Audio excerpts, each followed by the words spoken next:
Oh, good and fair evening, my friends. Welcome back to another wonderful but late evening in the tavern. I do apologize. We had a little bit of a power outage yesterday here in the tavern, and it messed with my now very sensitive uh, magic box that creates the connection to the portals. It does appear that everything is working better now, so that's very good. And we will be continuing the chapter that we left off in last time in Silverthorn, which is called Return, and that'll give us probably about an hour of stories. Sir Chatty Matty, thank you for the raid, my friend. Welcome in, raiders. Let's go ahead and give you a toot on the raid horn, some Viking raspberries for our friends coming in over on Twitch. Hello, hello, hello, welcome, welcome, welcome. Grab your seats, fill your mugs. Molly Sue, hello, good to see you, welcome in. Let's give Matty his Viking raspberry, shall we?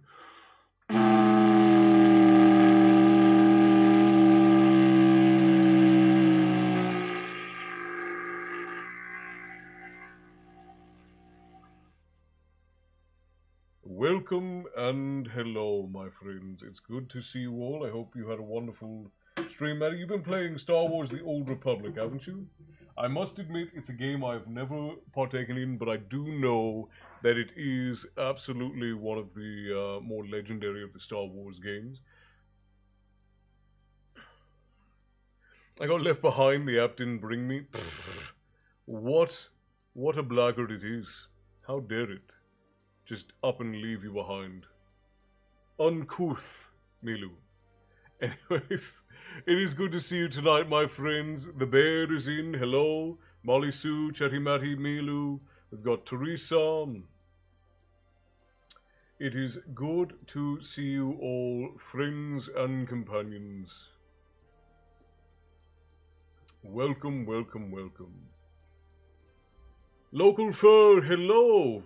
So glad that did you come in with Matty or did you come in elsewhere? Either way, welcome in. I am Castle, this is my tavern, and here we talk about myth and lore and tales of yore, and every now and again I read you all a bedtime story. Tonight we are finishing a chapter in an incredible novel that was voted on by the community out of nowhere, from the Rift War saga by Raymond D. Fice, called Silverthorn. Well worth a stay. Nah, I'm a stray. Well, strays are welcome in the tavern. You've stumbled through a portal to a tavern at the end of the world where all stories come to rest. And we're very glad to have you for however long you're here. Benny, Christy, hello, welcome in, friends. Grab your seats, settle in. Fill your glasses. We're going to have story time here in just a minute. Ashley, hello. I'm feeling better. I will say I'm feeling better. You may hear me hack a little bit here and there. Erin, hello, love. Good to see you. I hope you're feeling all right. You came in with Matty. Good to hear. I'm glad you guys are showing Matty some support. He's a wonderful lad. He deserves it. I am very likely going to be writing, because I saw the song title, that would be a banger and a half for the next one-shot. Do it! I strongly, strongly encourage all bangers that may result from fervent writing.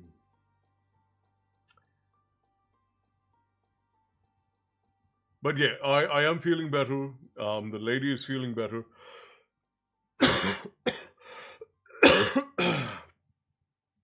Hopefully within the next couple of days, be gone entirely. My sinuses don't hurt anymore, so that's good. For anybody who wasn't aware of what was going on, my son brought home a plague, and gave it to me and his mother. So we've been on the ill since about Friday, but I forced myself to rest and to take the time to really get better. So it's only been with me for a couple of days. Thank God, because I don't like being down for a long time. There are some times when I force myself to work through the sick, and then I'm just sick for weeks, and I get a whole lot less done. So this time around, I decided, you know what? I'm going to lay down, I'm going to rest, I'm going to let my body heal, and shockingly, you take some medicine, you lay down, you get some sleep, your body heals really well. It's it's almost like it's made to do that. It's almost like it's made to do that. Thank you, Milu. I appreciate you. Yeah, Bear, I hope that you and Rabbits are well. Uh, Ashley, I hope that you and the Corn King are well. I hope you and Mateus are doing all right. Milu, I hope you and your littles are okay. I'm fine, not as hot, and it's raining. Though the raining is good news. Raining is always good news. I will take rain over shine any day. But that's sort of a me thing. Teresa, I hope you and your family are doing well. I hope your niece is doing all right. Rachel says, I'm glad you took care of yourself. I'm very proud of you. I know, it is an unusual thing here in the tavern for me to fall ill and then take care of myself. But I did. I did this time. The lady insists upon it. And I'm glad that she did. Because we're both feeling better now. I'm a little bit tired, which is normal, right? When you've been sick for a little bit, you're a little bit like lethargic for a while afterwards. So that happens. Like there's nothing unusual about that. You get a little bit of body aches and so on. So nothing outside the normal. I've had the flu sort of illness, and nothing to write home about. Kids are great. Hubby is good. We had a massively busy long weekend in a wonderful way. You love to hear it. Also, I took your advice. With Breed has extra scenes coming, and Auntie Riri will get some too. Your advice is very welcome. I'm glad, Matty. I look forward to seeing where you go with it. For anybody who doesn't know, you know what? I didn't get you. We didn't shout Matty out because I didn't have any barkeeps in here, except for Sir Chatty Matty himself. But that would be strange to shout himself out. So there we go. We give Matty a shout out. He brought all of the other tavern friends over, like a wonderful lad. All right, kids. What do you say we get into some stories? Hey, K-Babe, how are you doing? Doing well. The lady and I had the plague over the weekend, brought home by the boy, and now we're doing much better. We've taken the time. We're feeling better. It's all good. Kelsey, hello, welcome in. So very glad you could join us. Welcome, welcome. Me being so shameless to shout myself out? Never.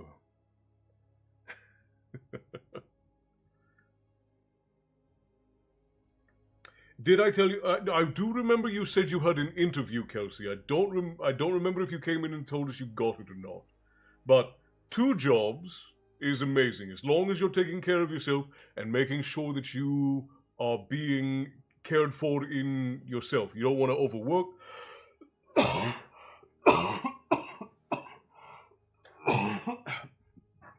You don't want to overwork yourself, and you definitely don't want to run yourself ragged. So make sure you're monitoring yourself as you go, but congratulations. I respect the hustle. As much work as you can do without hurting yourself, I always say do it. I am a man who believes that you should work as much as you possibly can.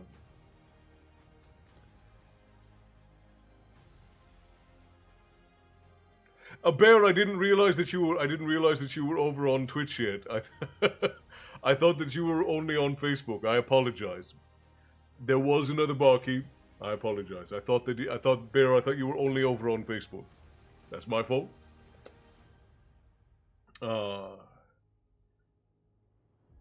Haven't started yet. Please don't strain yourself for your voice. If you have to cut stream short, do so. We are definitely going to be short tonight. I don't want to, because I'm still congested and my throat is still a way up. But I do want to at least finish the chapter we started last week. I don't want to leave Bear hanging. Timothy, my friend, hello. Good to see you. Welcome in. Ragnar Lothbrok. Not me. I do have an uncle who has a very distant relation to him. He married into the family, and I was shocked when he had an actual lineage. But with those old Scandinavian lineages, if you take them back far enough, and pretty much everybody's related to somebody from a saga. It's because of the strange way that they did it. Haven't started yet. I will be working at a school. 7 a.m. to 2 p.m. So hopefully that will not be too bad. No, that's actually a great schedule. I actually prefer the 7 to 2 rather than the 9 to 5. The 7 to 2 because then you get time in the day where you can still go and do things. I find that to be much preferable to the 9 to 5. So 7 to 2 is a wonderful schedule. Congratulations. Yeah, absolutely.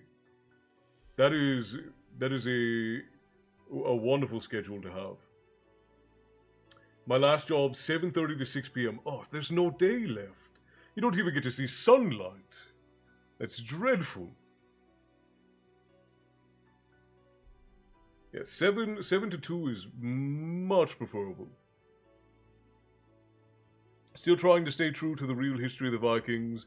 Historical fiction, but it's cool. Yeah, oh, excuse me. Supposed to be until 5:30, but depended on how busy we were. Yeah, service industry jobs can be like that, and they tend to be, that's why they tend to be the most soul-sucking, because you can't plan a life outside of them. Alexa, thank you for the heart me over on TikTok. Tips of the Tavern Keeper are always appreciated. Thank you kindly. I'm descended of the goddess saga, possibly Loki. It'd be weird if the two of them had a crossing lineage, I'd tell you that, Matty. What? So he was real? I'm related to the other Boleyn girl, Mary Boleyn. Henry VIII was having fun with the sisters, but not the mama. That is what they say, Tim. I'm glad that you're in, brothers. Good to see you. I haven't heard from you in quite a while. We reshot the video that you are guesting in. I still intend to tag you and send it to you when it's done. So I appreciate your patience. Thank goodness Matty is not... Well, actually, we'd probably be better off if Matty was Loki, because Matty is nowhere near as dangerously chaotic. A couple of my regular shifts were 4 a.m. to 12 midday and 5 a.m. to 1 p.m. Yeah, I would rather wake up early and get off early than have the entirety of the sunlight gone by the time I finished. Because finishing at that late in the day is a rough way to go about work.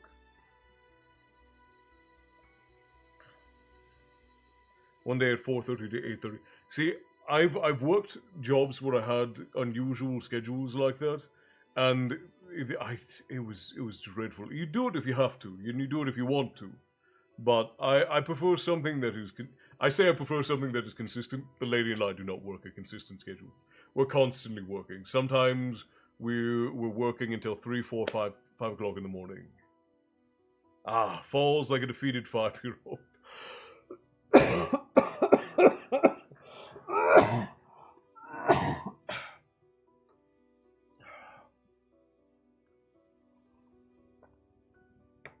Loki light, right, buddy? Loki light. Alright, my friends, what do you say we get into some reading? Yeah, I bet it's been honey water, it's been tea, it's been elderberry, all the time. I appreciate you keeping me in check, Milu. It means the world. That was me hacking my lungs out, Matty, but I appreciate the bless you. If there were any demons coming out of my soul, I'd be all covered. I like having the afternoons to get things done, especially doing... Yeah, I agree. Like, I don't mind working a long day as long as I can get something tangible done before the end of the day. Because a lot of times when you have a work day that is really long, it's hard to feel like you did anything, like you produced anything. Yeah, I'm all right, Tim. We caught the plague here at home, and I've been down ill for the last 4 days or so, 3-4 days. I'm on the tail end of it now, and we're finally getting it better. Alright, friends, let us go ahead. Vix. Love Vix. We actually have a Vix. Oh, my brain. We have a Vix, what are they called? What are the things called where they put moisture in the air? Somebody help me. But for the love of God, my brain is not functioning. I'm low on oxygen. Not dehumidifier, humidifier. We have a Vicks humidifier. Thank you.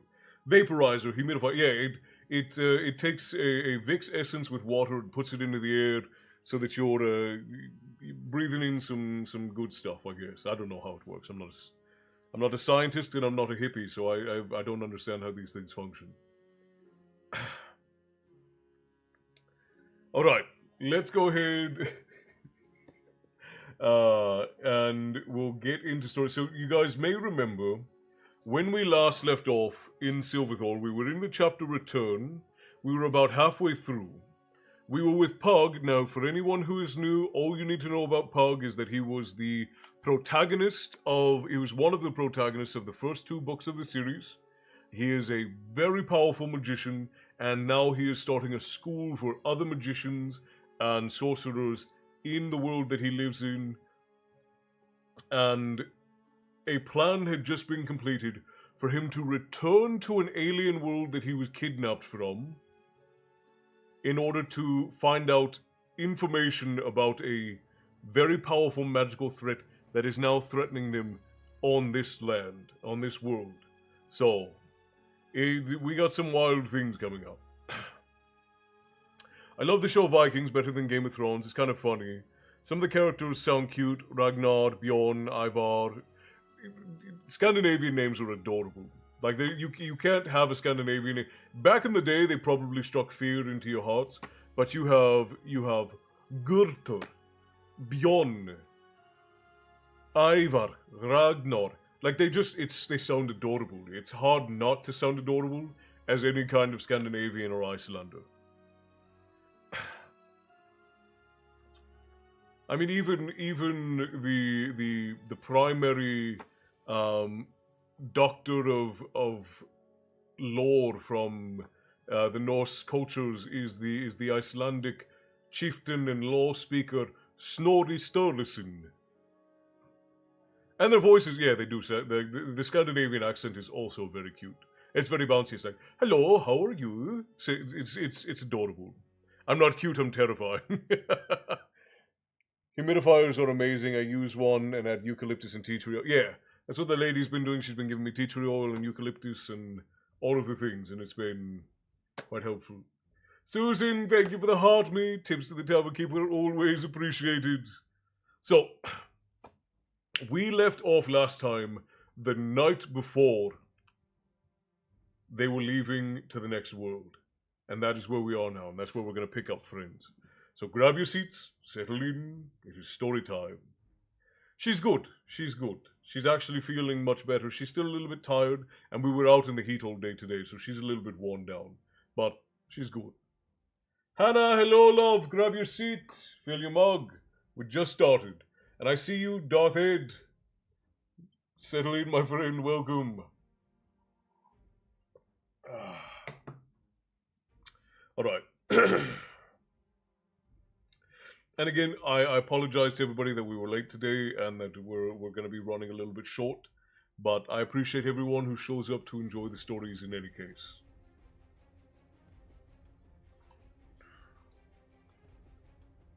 I will tell you, she's not in the room right now. She's actually she's in the actual tavern at the moment. So she is a smart one. I don't know what I would do without her. I'd be much worse off and much worse for wear if it weren't for her. She keeps me kicking. Butterbeer time. Yes, indeed, Ed. Grab your seat, friend. They waited quietly around the hill with a large tree, on the north side of Stardark Island. The rain had stopped, but a damp, cold wind blew, promising more rain shortly. Most of the community had come to see Pug, Dominic, and Meacham on their way. Katala stood next to Colgan with her hands upon William's shoulder. Gamina clutched tightly to Katala's skirt, looking nervous and a little frightened. Now, for anybody who's new, just quickly, Dominic is a monk. He's new to the book. Pug is our protagonist from the previous books, very powerful magician. Meacham is the servant of Colgan, who is the elder magician here who taught Pug to begin with. Katala is Pug's wife, and William is Katala and Pug's son, and Gamina is a girl who is a friend of of William. Petra, hello, good to see you. I am doing quite well. The lady and I are on the mend, and we could not ask for more. It's nice to be back on the road to being healthy. I've heard a thing for some of the support on Twitch. I'm really thankful for everyone, though. She is a wonderful lady, isn't she? Alright, where were we? Kamina clutched tightly to Katala's skirt, looking nervous and a little frightened. Pug stood alone, consulting the scroll he had fashioned. A short way off, Meacham and Dominic waited, shivering against the cold while they listened to Kasumi. He was intensively speaking of every detail of Surani custom and life he could recall that might prove important. He was constantly remembering details he had almost forgotten. The Franklin, that's Meacham, held the travel bag Pug had prepared, containing the usual items a priest would carry. Also inside, under those items, were a few uncommon things to a priest on Kelwan: weapons and coins of metal, a fortune by Kelwanese standards. Corgan came to where Pug indicated, holding a staff fashioned by a woodcarver in the village. He planted it firmly in the soil. Then he took another handed to him and placed it 4 feet away. He stepped back as Pug began to read aloud from the scroll. Between the staves, a field of light grew, rainbow colors dancing up and down. A crackling noise could be heard, and the air began to smell as it did after the lightning strike, acrid and pungent. Bear, just as a quick note, everybody, Bear is much more familiar with this series than I am. But, Bear, we are dangerously close to the end of this novel. I am getting a strong feeling that this opening of this portal is going to be a catalyst for something else going on. I understand that since I just got over a terrible cold myself. Well, I'm glad that your cold is gone. Very glad to hear that. And I'm glad that you're on the mend. I think that we got either the disease that shall not be named, because it still gets you banned on here if you talk about it. Or we got the flu. Fairly certain we got the Rona, because it burned a little bit when we coughed, but we got over it quite quickly. Alright, where was I? Val, hello, welcome in, it's good to see you. Won't confirm or deny, right.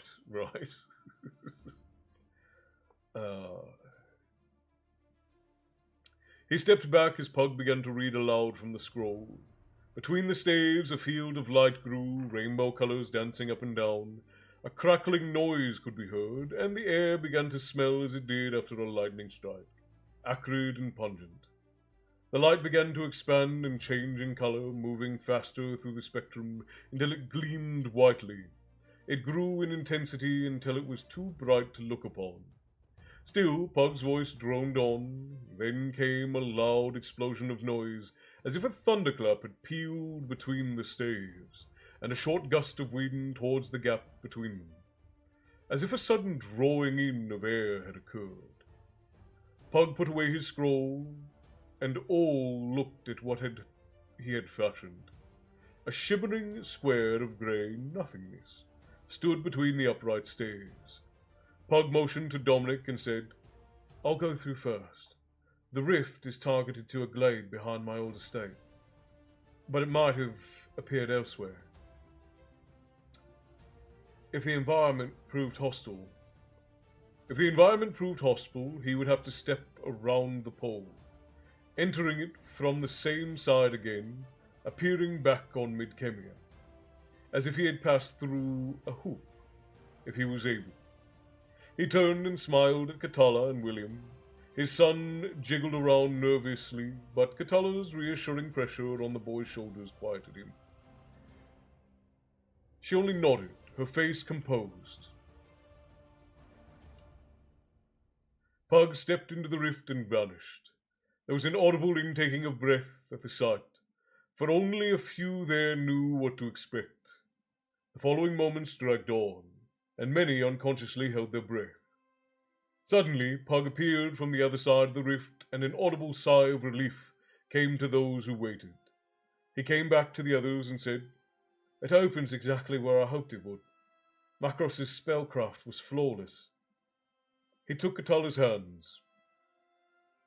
"It's next to the reflecting pool in the meditation glade." Katala fought back tears.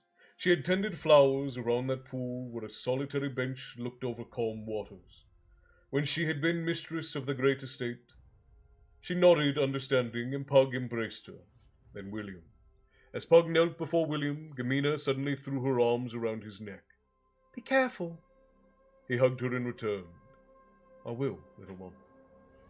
Pug motioned to Dominic and Meacham to follow him and walked through the rift. They hesitated the barest instant and followed him into the greyness. The others stood watching for long minutes. After the three had vanished and the rain began again, no one wished to leave. Finally, as the rain took on more insistent quality, Colgan said, "Those who set watch, remain. The rest, back to work." Everyone slowly moved off, no one resenting Colgan's sharp tone. They all shared his concern. "Frost, hello, my friend. But I will be really short. I just found out that I have to be into work an hour early.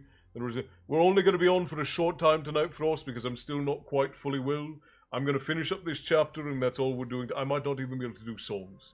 But I didn't want to cancel, and I feel bad about even being late because of how long it took me to get everything up and running. Val, thank you for the teenies and for the hard me. Tips to the tavern keeper always appreciated. Shadow Grizz, what book in the Riftwar saga is that? It is Silverthorn by Raymond E. Feist. Well, you know who wrote it. You asked about the series. Val, that was incredibly generous of you. Thank you kindly for the gifts. Again, tips to the tavern keeper always appreciated. Very kind of you. But yeah, this is the third book in the Riftwar saga. Grizz, thank you for asking. Tyson, hello my friend, welcome in, I'm glad you made it.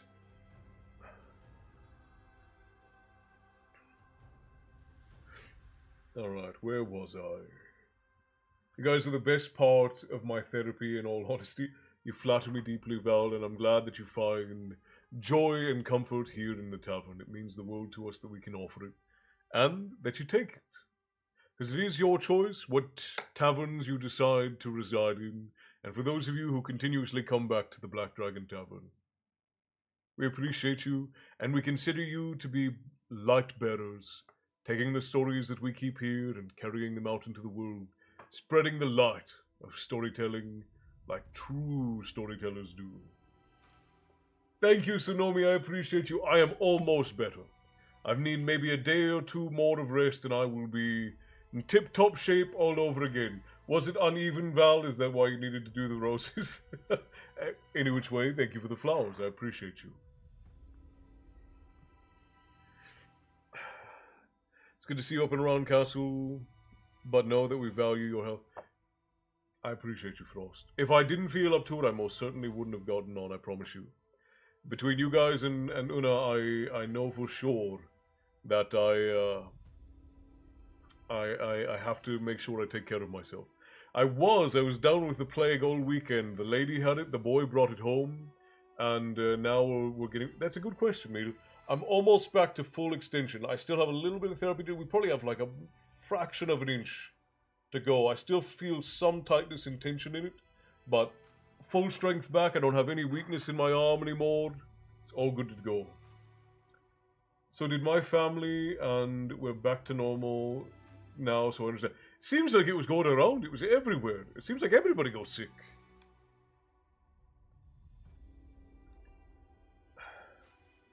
Yagu, chief gardener of the state of Nator, near the city of Ontoset, turned to find three strangers walking the path from the meditation glade to the great house.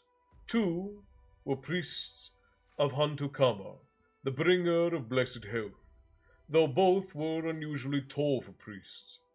Behind walked their begging slave, a captive barbarian giant from the late war, Yagu shuddered, for he was not an ugly sort.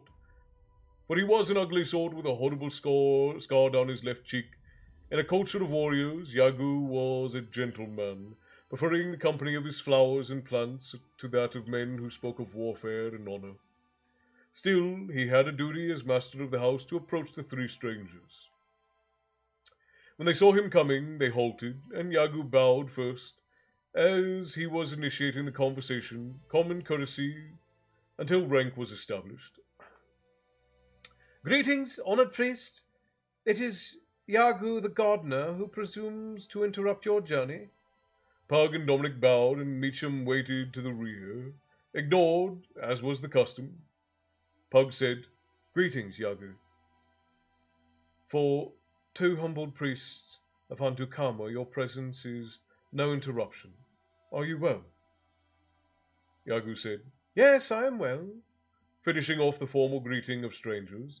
Then he took on a lofty stance, crossing his arms and sticking out his chest. What brings the priests of Hantukama to my master's house? Pug said, We travel from Seren to the city of the plains. As we passed by, we saw this estate and hoped to beg for a meal for poor missionaries.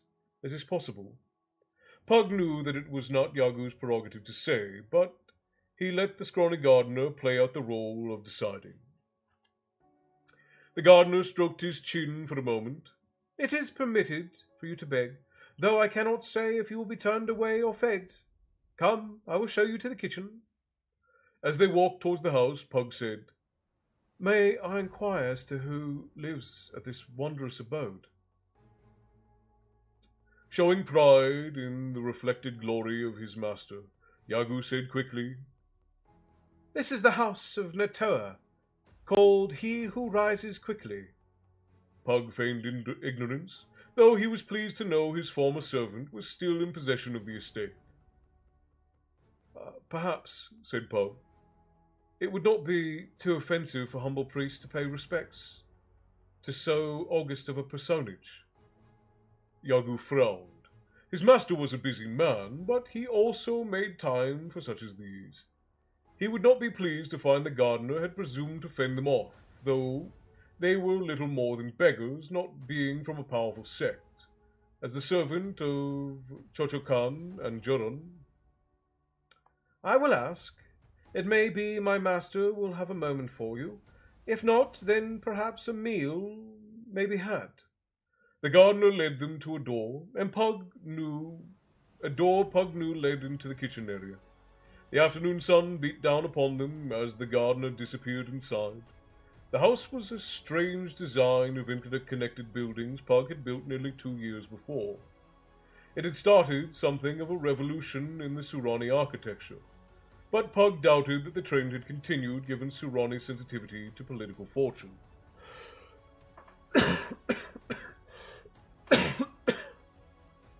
Patrick Ryan says, we want Irish Werewolf. Are you saying you'd like videos on the Irish Werewolf? I'd be happy to make them if so. I'm glad to always be here. I'm glad to always have you, Sinori.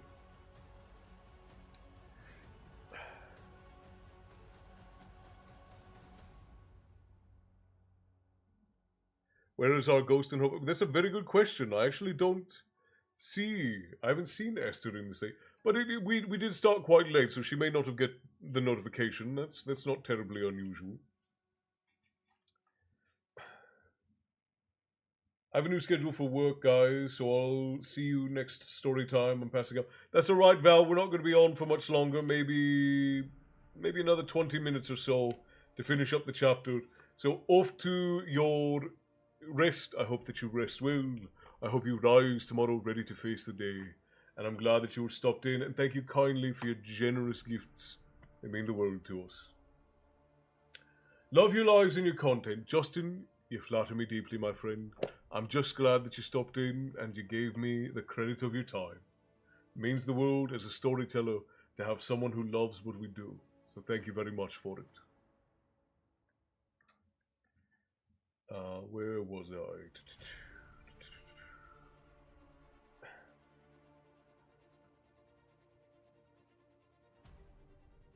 The door slid open and a woman stepped out, followed by Yagu. Pug bowed before she could get a look at his face. It was Amorella, a former slave Pug had freed, now wed to Nator. She had been Katala's closest friend. Yagu said, My mistress graciously agrees to speak with the priests of Hantukama.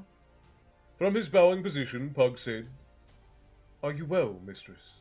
Hearing his voice, Amorella gripped the door frame as she fought for breath. When Pug straightened, she forced herself to breathe and said, I am well. Her eyes widened and she began to speak his Surani name. Pug shook his head. I have met your honoured husband. I hoped he might spare a moment for an old acquaintance. Almost inaudibly, Amorella said, But my husband always has time for old friends. She bade them enter and closed the door behind. Yago stood outside for a moment, perplexed at his mistress's behavior, but the door slid shut. He shrugged and returned to his beloved plants. Who could understand the rich?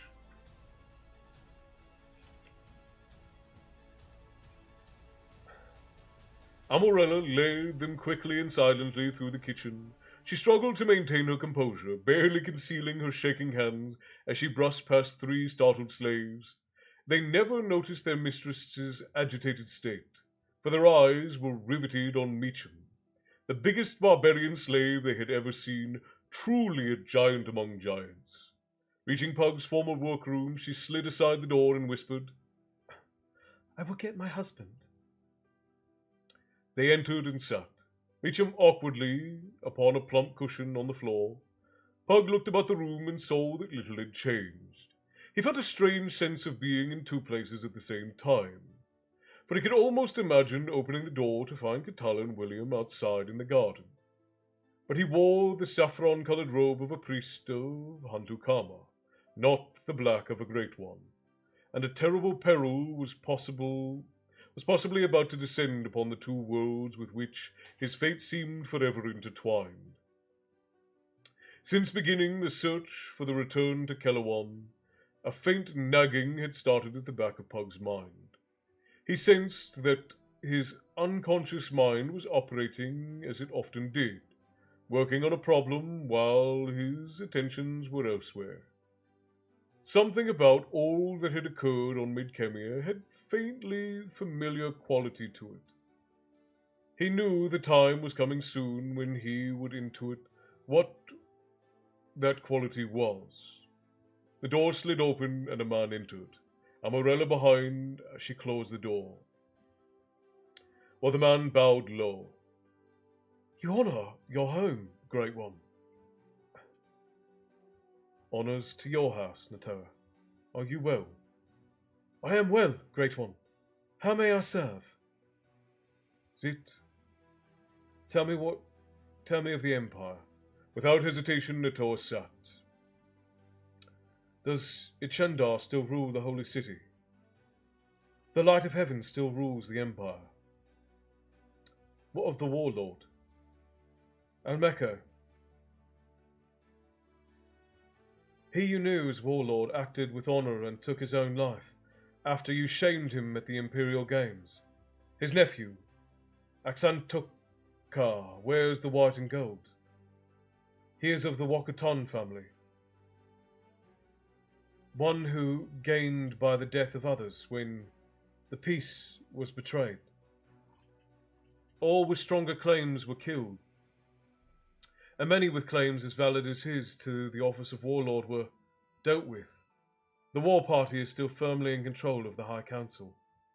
Pug considered. With the war party still in control of the nations, there would be scant chance of finding sympathetic ears in the High Council. Though the game of the Council would continue, that terrible, seemingly never-ending struggle for power might provide the opportunity for discovering alliance. What of the Assembly? I sent those things which you instructed, Great One. The others were burned as you commanded. I received only a note of thanks from the Great One Hochopepa. Nothing more. And what is the talk in the market? I have not heard your name mentioned in many months, but just after you departed, it was said you attempted to lure the light of heaven into a trap, bringing dishonour to yourself. You have been named an outlaw and outcast by the Assembly, the first to have the black robe stripped away. Your words are no longer as law. Any who aid you do so at peril of their lives, and the lives of their family, and the lives of their clan. Pug rose. We shall not tarry here, old friend. I would not risk your lives nor the lives of your clan. Natoa spoke as he moved to open the door. I know you better than most. You would not do what they accused you of, Great One. Great One no longer, by edict of the Assembly. Then I honour the man, Malamba, he said, using Pug's Surani name. You have given us much. The name Natoa of the Chichimeca is upon the rolls of the Hunzon clan. My son will grow into greatness because of your generosity. Sons? Amarella patted her stomach. Next planting season, the healer priests think twins. Katala will be doubly pleased. First, to know that the sister of her heart is well, and second, that you will be a mother. Amarella's eyes brimmed with moisture. Is Katala as well? And the boy? My wife and son are well, and send you their love. Return with greetings of our affection, Malamba. I have prayed that someday we may again meet. Perhaps we shall. Not soon, but someday. Natoa, is the pattern intact? It is, Malamba. Little has changed. This is still your home. Pug rose and motioned for the others to follow him. I may have need of it for a quick return to my own lands. If I sound the arrival gong twice, have everyone quit the house at once, for there may be others behind me who will harm you. I hope it will not be so. Your will, Malamba. They walked out of the room and made for the pattern room. Pug said, In the glade by the pool is the means of my return home. I would it remain undisturbed until I closed it. It is done. I will instruct the groundskeeper to allow no one in the glade. At the door, Amarella said, Where are you bound, Malamba? That I will not tell you. For what you do not know cannot be forced from you. You are already in jeopardy from simply having me under your roof.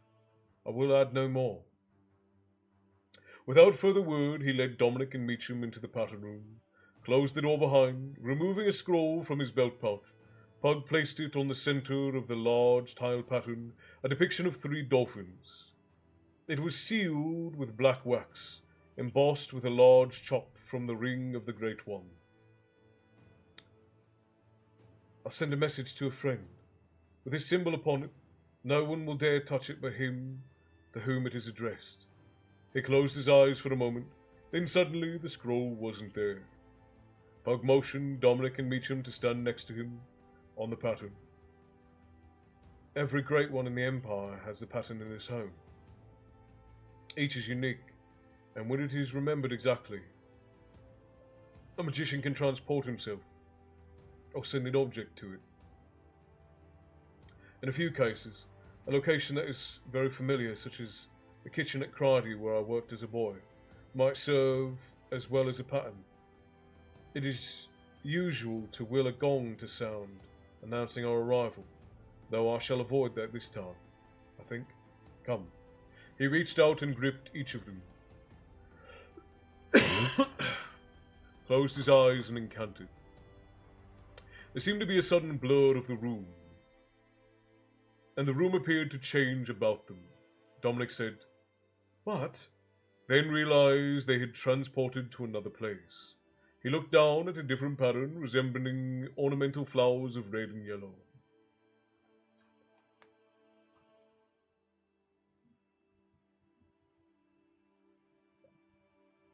Marissa, hello!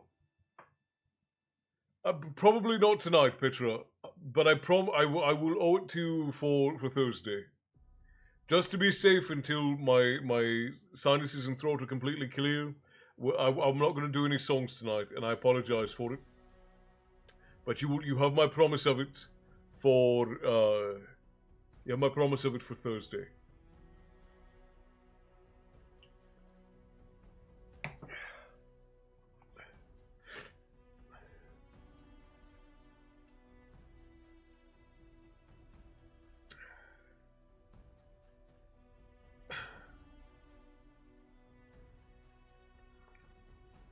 Pug said, "The one who lives here is brother to one of my old teachers, for whom the pattern was emplaced. The Great One called here often. I hope we may still find friends here." Pug went to the door and slid it slightly ajar. He peered up and down the corridor, and Dominic stepped up behind him. "How far did we travel?" 800 miles or more. "Amazing," Dominic said softly. Pug led them swiftly to another room where the afternoon sunlight could be seen coming through a window, casting the shadow of the room's lone occupant upon the door. Without announcing himself, Pug slid it open. Before a writing desk sat an old man, his once powerful body shrunken by age. He squinted at the parchment before him, and his lips moved slightly as he read. His robe was a deep blue, simple but finely made.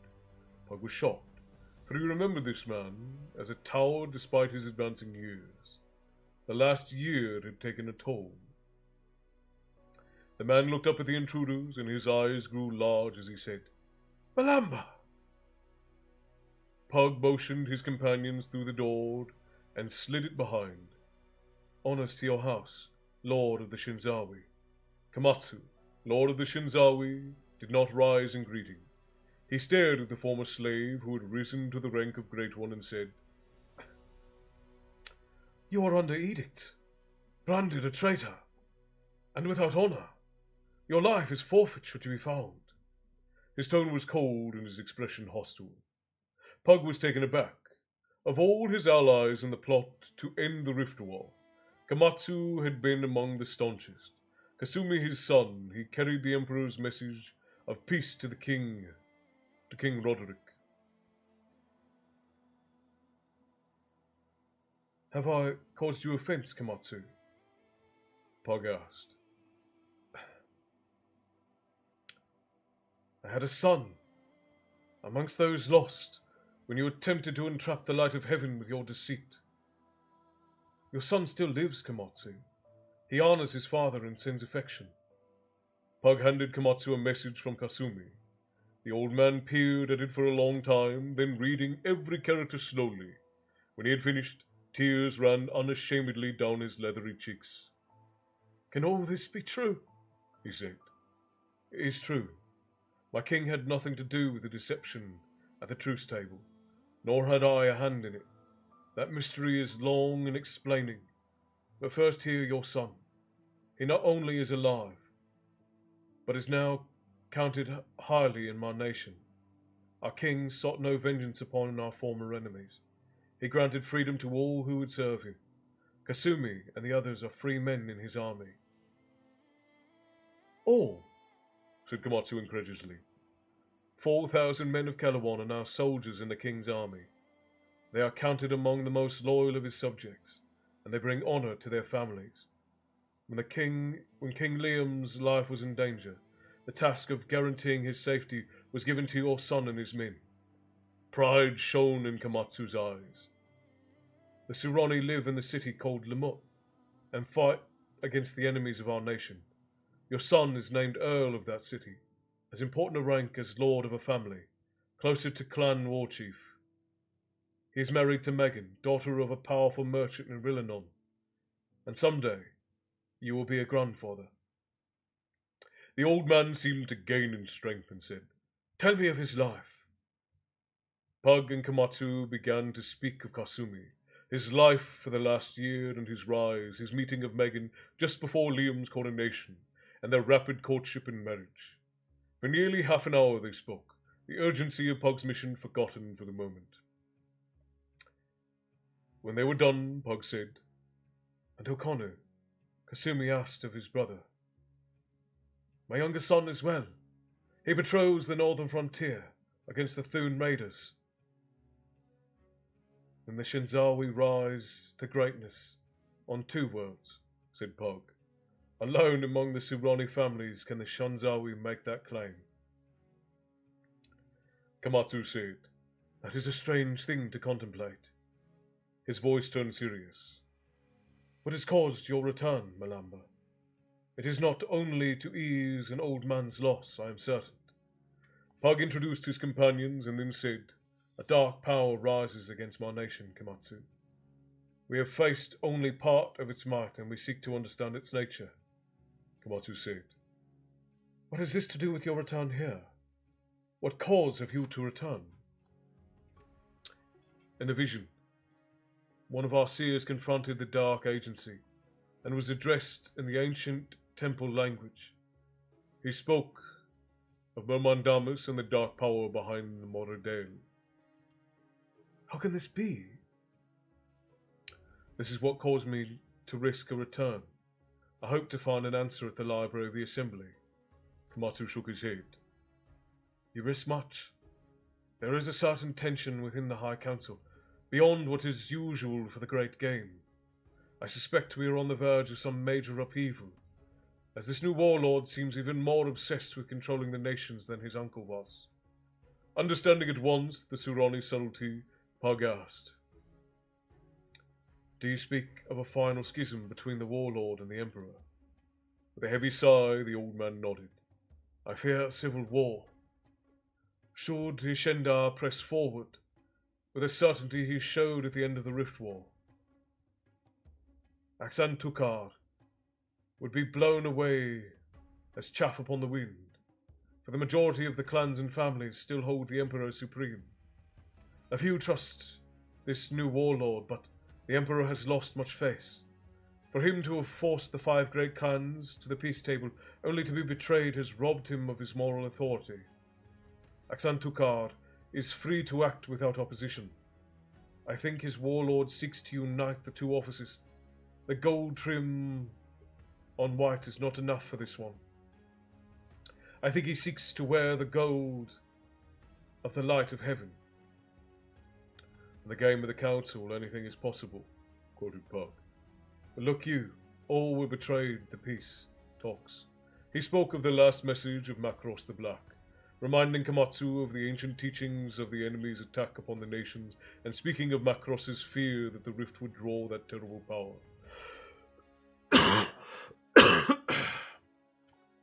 Good night, Frost. Rest well. Go get some sleep, my friend. I'm so glad that you could join us, and I hope that you have a wonderful rest, and I will see you on Thursday. Thank you for dropping in, even with the sparse time that we will be together tonight. It is appreciated. Alright, where was I?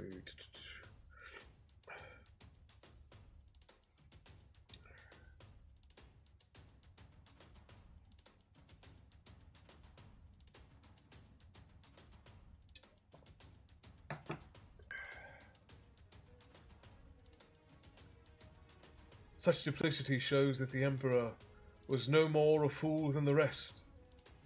But it still does not forgive him the mistake.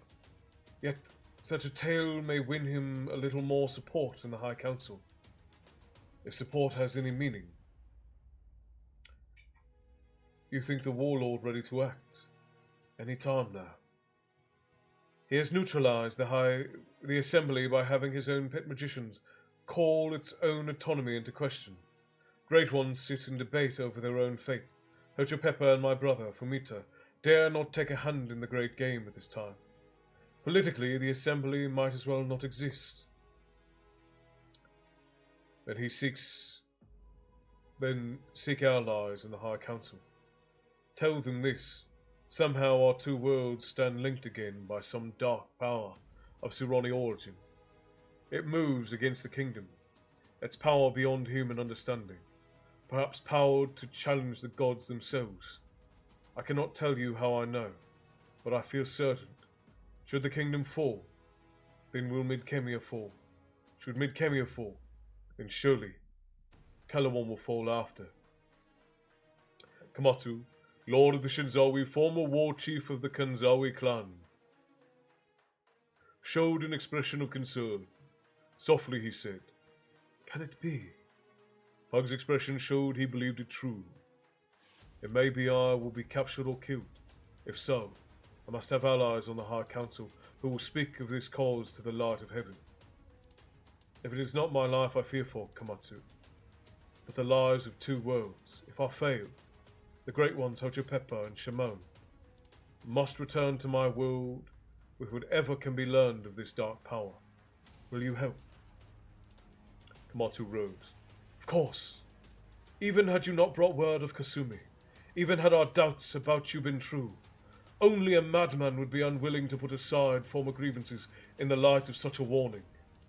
I will leave at once by fast boat downriver to the holy city. Where will you be? Seeking help from another. If I am successful, I shall plead my case before the assembly. No one gains the black robe without having learned to listen before acting. No, my true risk is falling into the warlord's hands. If you do not hear of me in 3 days, assume that has come to pass. I will be either dead or captive. Then you must take action. Only silence will aid, my mandamus. In this you must not fail. Will not fail, Malamba. Pug, once known as Malamba, greatest of the great ones of the Suranurani, rose and bowed. We must leave. Honours to your house, lord of the Shinzawi. Komatsu bowed lower than was required of his station and said, Honours to your house, great one. God, I love this book. This book is so good.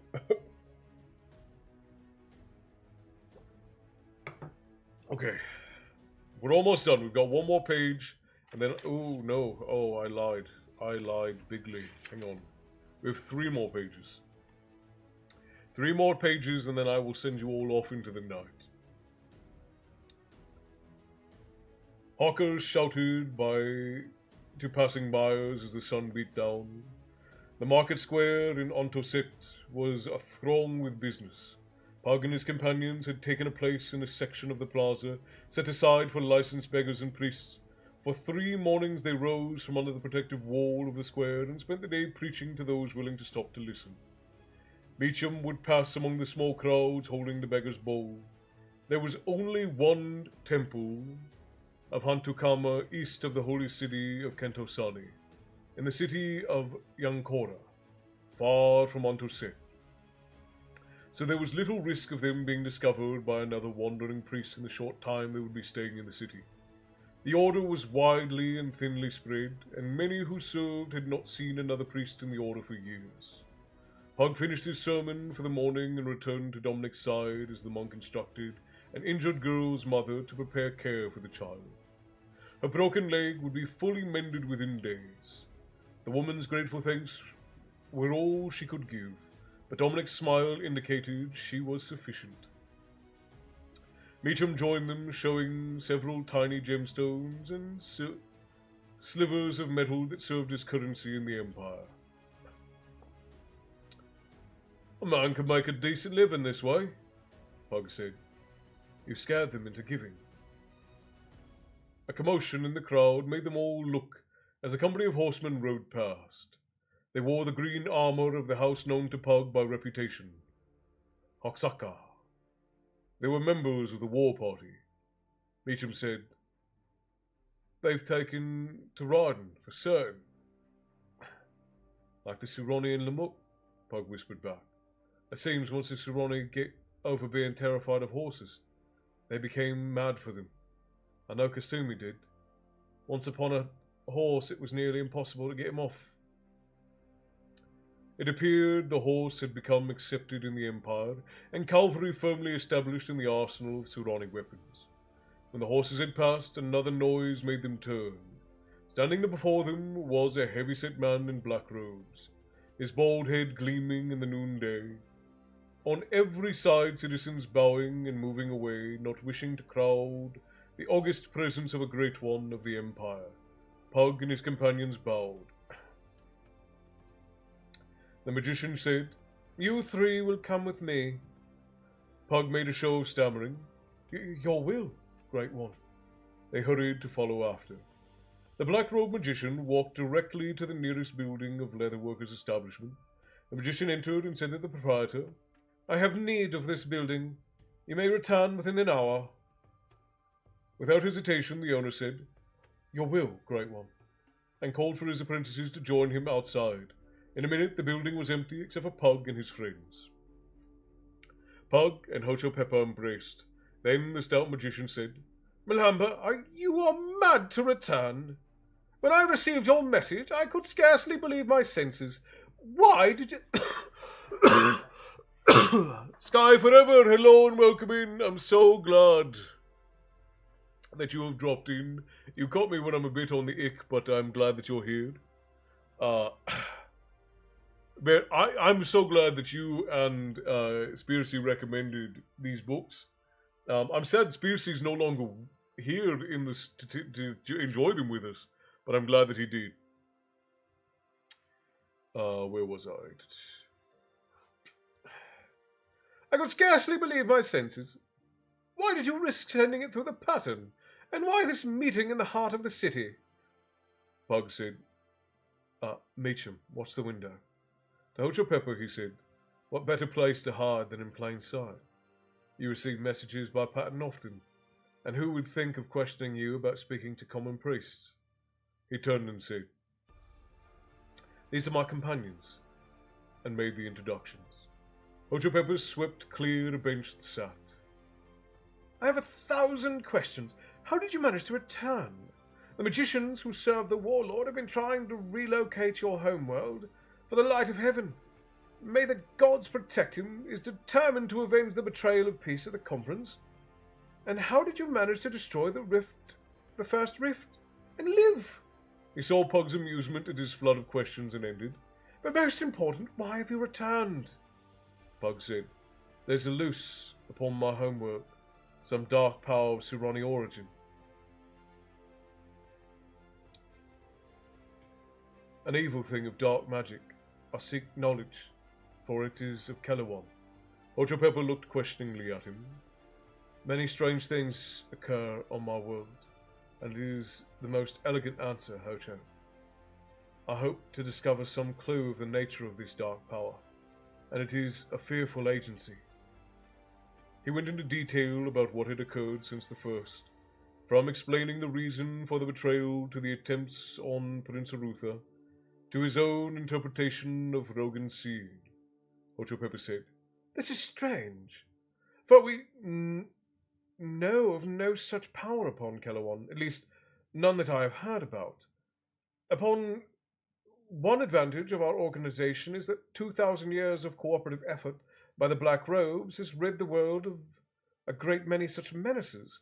In our lore, we know of demons, lords, and witch kings, and spirits of dark powers, and things of evil, but all of whom have fell before the combined might of the Assembly. From the window, Meacham said, Seems you might have missed one. Hocho Pepper appeared taken aback by being addressed by a commoner, then chuckled. Perhaps there is another explanation. I don't know, but, he said to Pug, You have always been a force for societal good within the Empire, and I have no doubt that all you have said is truth. I will act as your agent, seeking safe passage to the library, and I will aid you in your research, but understand, the Assembly is hamstrung by internal politics. The vote is to let you live is by no means a certainty. I shall have... Oop, that's the first one in a while. I've actually got a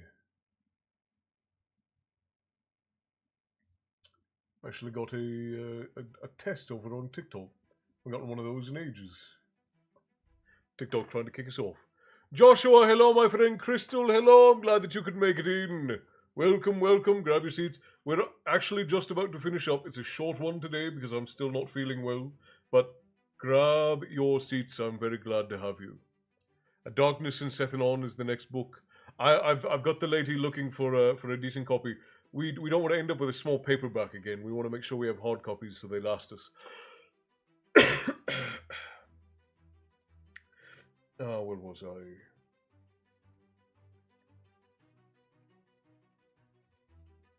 It may take days before I can openly voice the question.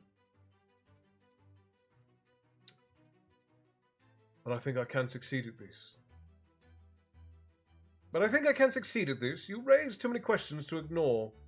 I will convene a meeting as soon as possible and return for you once I have pleaded your case. Only a madman would fail to heed your warning, even should it prove to be something not of this world that plagues your land. At worst, you gain parole to use the library and depart. At best, perhaps a reinstatement. You will have to justify your past actions. I can and will, Hocho. Hocho Pepper left the bench and stood before his old friend. It may be that we can yet have peace between our nations, Melamba. Should the old wound somehow be healed, we could benefit both worlds. I, for one, would love to visit this academy you built and meet the seer who predicts the future and this child who speaks with the mind. I have many things I would share, Hocho. The making of controllable risks is but a tenth a part of it. But all that later. Go now.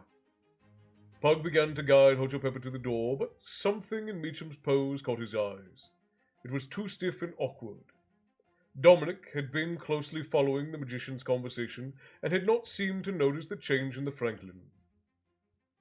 Pug studied Meacham for a second and then shouted, "A spell!" Pug moved towards the window and touched Meacham. The tall man was unable to move. Past him, Pug could see men running towards the building. Before Pug could react and incant a spell of protection, the door exploded inward and with a thunderous sound, knocking everyone inside to the floor and stunning them momentarily.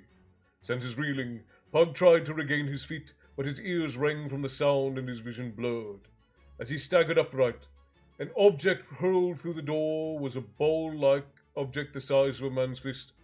Pug again tried to establish a spell of protection around the room, but the sphere emitted a blinding orange light. Pug's eyes felt seared and he closed them, breaking the pattern of his spell. He began again, but the object made a high-pitched whine which seemed to somehow drain away his strength. He heard someone hit the floor and couldn't tell if Hocho Pepper or Dominic had tried to rise and failed or if Meacham had toppled. Pug fought against the magic of the sphere with all his considerable might, but he was off balance and confused. He staggered to the door, trying to get away from the object. For once, free of the debilitating effect, he could easily save his friends. But its own spell was too quick and strong. At the threshold of the shop he collapsed and fell to his knees. Blinking against the double vision the sphere explosion had inflicted upon him, he could make out men approaching the building across the plaza. They wore the armor of the warlord's Imperial Whites. His personal honor guard, sinking downward into darkness, Pug could see that the one who led them wore a black robe. Pug could hear the magician's voice, as if coming from a vast distance through the ringing of his ears, saying, "Bind them." And so ends Chapter 15 of Silverthorn by Raymond E. Feist. User 424, yes, this is in fact the well, I was doing voices in the book, but this is in fact how I talk, yes. Oh, and that is the end. I am gone on the dry, my friend. Thank you, user 424. I cannot see a name for you. So if you have a name you would like me to call you, you're welcome to put that in the chat. But welcome in. I'm glad that you've enjoyed yourself. We are on for a short one today because I am still ill, unfortunately. But we will be back on Thursday with Harry Potter. So I'm glad that you were able to drop in and join us. Erin, well, Erin, I'm very glad that you could join us. This is, well, I strictly drink 2 parts hydrogen, 1 part oxygen while I am reading or telling stories with you all. I try not to be of too much liquor while I'm on. And to be perfectly honest with you, I never drink.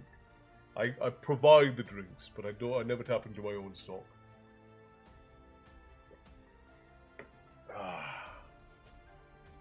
Also, Castle, once my illustrated very of my book is being made, I'm making sure it's hardcover. I'm going to see if I can do that with a non-illustrated, but we'll see.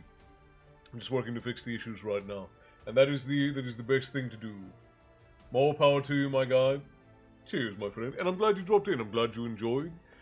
This is the Black Dragon Tavern. I am Castle, and here we talk about myth and lore and tales of yore. You've stumbled into a tavern at the end of the world, where all stories eventually come to rest. And you sought a story, and that's how you stumbled in here, along with all of the other wonderful, we call them lantern bearers, those who bear the light of stories in and out of the tavern. Alright, my friends, I am... Right, we also have the medicine of the doctor here on my left. That is to be sure, Tyson. Thank you all for spending time with me this evening. It means the world. And I'm so glad that all of you have stepped in to spend time with us here in the tavern tonight. I know it is short, and that saddens me, I'm sure, as much as it saddens all of you. But I promise, Thursday we will have a full story time. I will be on time, bearing any disasters, which we know happen often. And I will look forward to spending the evening with you, my friends. So until the very next time that I see you, I will bid you all stay bloodthirsty, my friends, and I will see you next time. Good night.